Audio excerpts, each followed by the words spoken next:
Greetings, inquisitive, adaptable, smart Gemini. My name is Eliane Nicole. I'm an astrologer and tarot card reader, and now I'm going to do the August 2020 forecast for Gemini. I'm going to start out with a tarot reading, and then I'm going to talk about some of the planetary transits that are happening in the month of August. And you can watch this video if you have a Gemini sun, moon, or rising, and I think you would find things that are applicable. And don't know your sun, moon, and rising, contact me for a reading. As we enter the month of August, Gemini, we see that you are holding your own. There seems to be action, activity, things coming at you from different directions, but you are really holding your own, maintaining your footing. And you are covered by the King of Cups reversed. This looks like a man, a romantic figure. He can be having issues in his relationship. He could be creatively blocked if he's a creative person. His feelings can be hurt if it's a sensitive man. It can just mark a water sign man, like a Cancer, Pisces, or Scorpio. Any of those can be the King of Cups reversed. And you're crossed by the Page of Rods. So the Page of Rods can be the beginning of a new project. It can be the beginning of a new trip or journey. Sometimes it marks a child in one's life who's beginning a project or beginning a journey. And the basis is the Three of Wands. So this isn't a success or an achievement for Gemini. It looks like something maybe that you've been waiting for a while is happening. What's leaving is the Star. It looks like you were doing some self-care in July. That's good. What could come into being is the Devil. So the Devil is a metaphorical card. It's not literal. Sometimes it marks people like who are mischievous or jealous or angry or possessive or something like that. But sometimes it marks our own character defects, like those qualities of anger, lust, rage, envy. And then sometimes it's more situational, and the Devil shows up when we're in a situation of bondage, when we feel bound by something, and it's usually our choice to become unbound. So it's not as scary as it looks. This energy should be active in August on or before the 13th to 15th. What will come into being? This is the Six of Swords reversed. So this is a card about someone returning from a trip or a journey. It's not marking a person returning from a trip or journey literally. It has to do with somebody turning around their ideas about a situation, and in turning around their ideas, it's creating a more serene mental landscape. Fears or insecurities. This is the Five of Cups reversed, and this has to do with healing over past disappointments. Others see you. This is another five, the Five of Rods reversed. This is diffusing a conflict. Positive feelings, the Seven of Cups reversed. So it looks like Gemini, the future is cloudy, and yet you feel positive about it, and that's great. That is going to be something that you will be coming to around the 25th or 27th, on or before the 25th to 27th of the month. And finally, at the end of the month, Ace of Rods. It looks like you are being handed a new opportunity at the end of August. It could be a gift, it could be an invitation, it could be a job offer, it could just be an offer to start something. But a very positive new start looks like it's happening at the end of August for Gemini. So that's the Tarot overview, and now I'm going to take it back to the planets a little bit. As we enter the month of August, Gemini, you know that the North Node is still in your sign, and it's going to be there for the next year and a half. And this is about this period being an opportunity for you to align with your higher purpose in life, with your dharma, and that might be a shift from what it was for you at another time in your life. And now is the time to course correct and to change your North Star, or to just get into alignment with what you've always known your North Star to be. And let's see, August 3rd, it's the full moon of Aquarius, and full moons, they highlight the area of our chart where they emerge. For Gemini, that's going to be in the 9th house. The 9th house is the house of higher truth, higher education.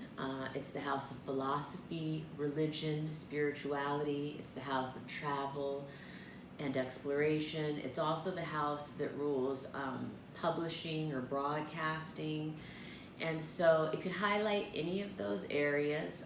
Full moons can bring culminations. Full moons bring illumination. They bring heightened emotion.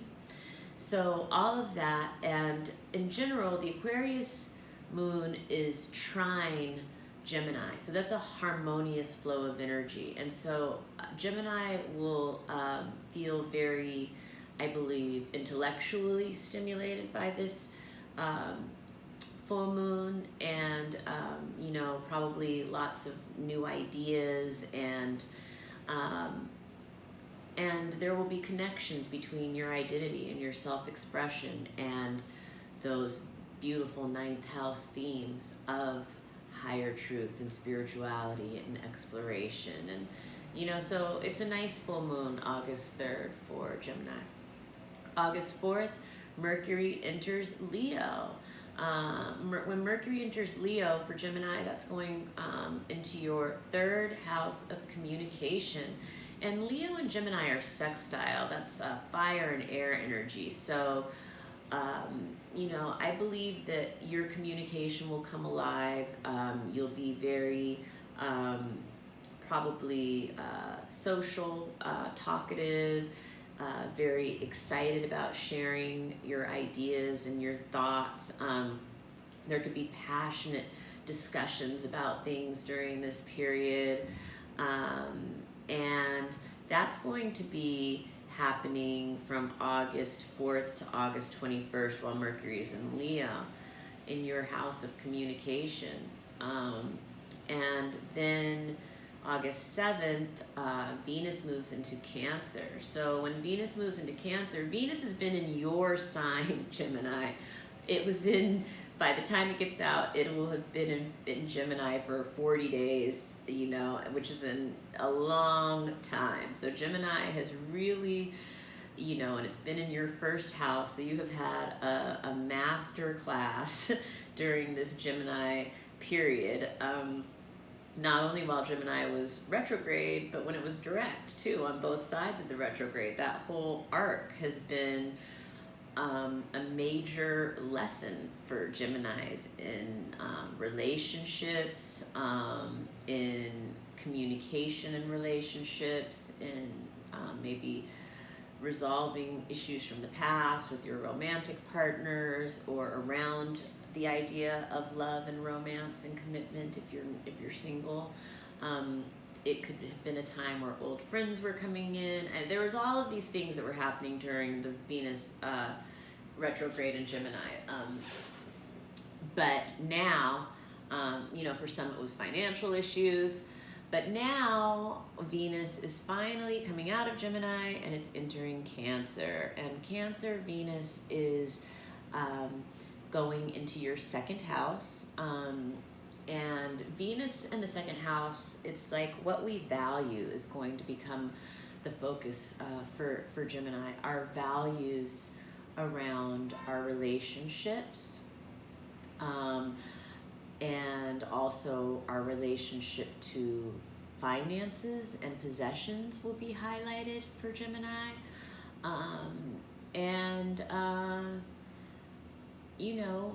we may be wanting to be giving to those who we are closest to in personal, intimate relationships during this time. And there's also a mothering energy here, a nurturing energy here, where you know, you may want to nurture your relationship if you're in a relationship in tangible ways. So, you know, this could be a gift giving time or something like that to your significant other. Yeah, and so then Mercury's going to make another move later in the month, but I'll talk about that when we get there. And August 11th, Vesta is moving into Leo. So when Vesta moves into Leo, that is also going to be moving into your third house of communication. So there's a devotion to your communication during this period of Vesta being in Leo. And that's a longer transit. It's going to be August 11th until October 22nd. So you may not feel this right away as soon as Vesta moves in. For some people you will. People who are, you know, maybe early degrees will feel it right away. But for some you might feel it a little bit later into the transit. But it's a devotion to communication. It can be a devotion to siblings. It can be a devotion to neighbors as well.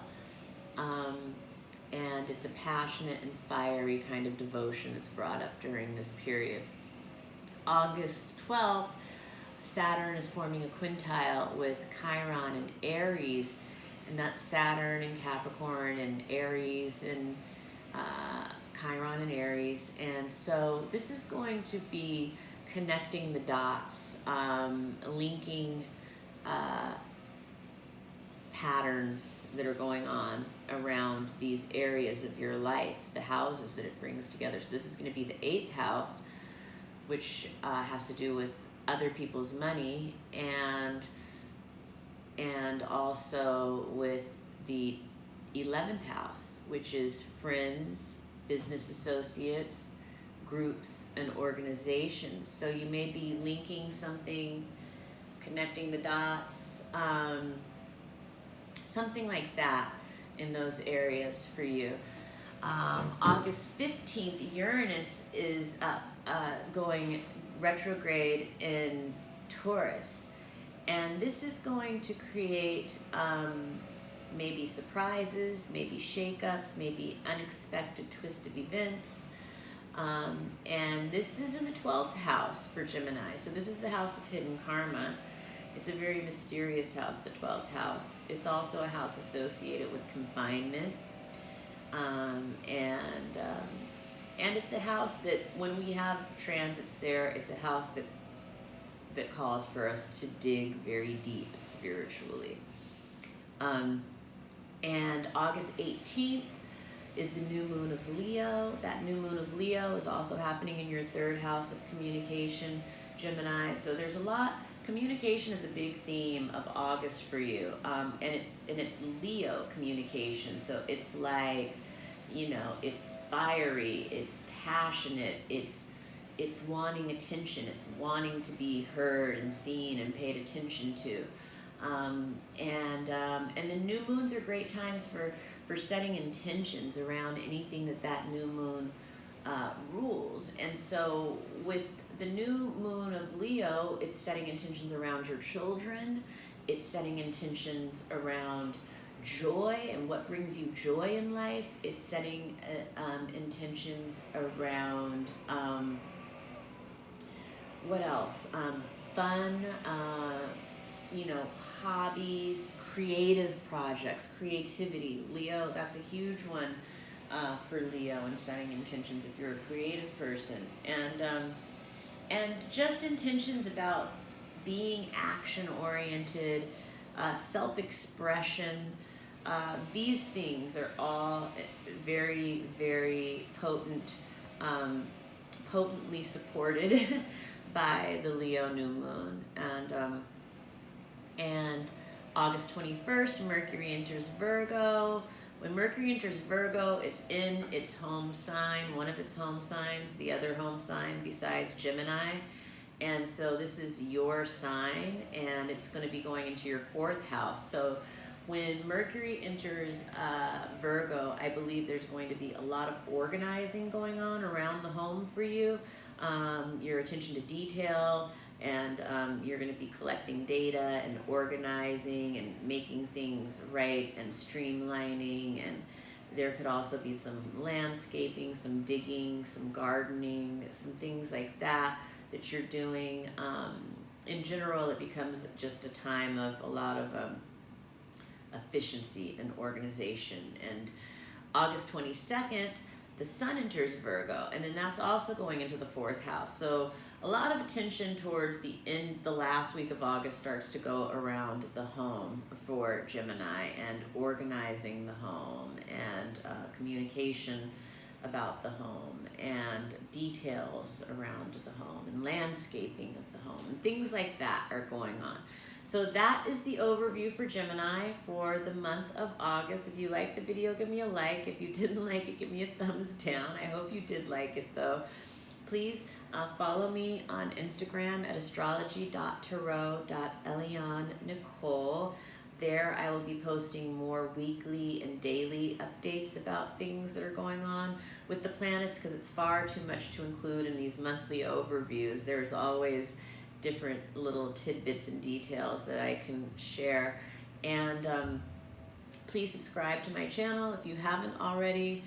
Please leave comments. That's very helpful to me to get my SEO up, or whatever it is that we're doing here on YouTube. And yeah, and please contact me for your own reading. I love to read, and I think it is such a great time, an empowering time, to have an understanding of your birth chart and how to wield that energy in the world in this new age that we're headed towards on a rocket ship. So have a wonderful, wonderful August, Gemini. Thank you for joining me.